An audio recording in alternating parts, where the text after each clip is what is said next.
Hello everyone, this is Venkat the Catalyst. Welcome back to my channel. First of all, Merry Christmas to all.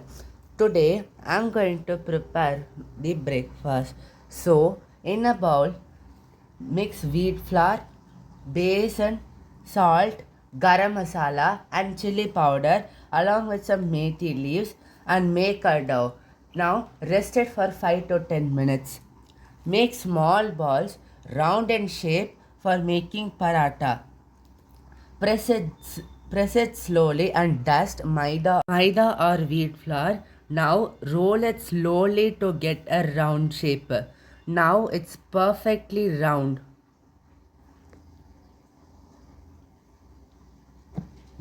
Heat it on a tawa with ghee or butter. Cook on both sides. Serve the paratha hot with salad, dal, and brinjal sabzi. Add butter for the yummy taste. It's a healthy breakfast to start your day with. So, friends, whenever you get time, help your mom. Thanks for what. I hope you have liked this video. Thanks for watching. Like, share, and subscribe to my channel.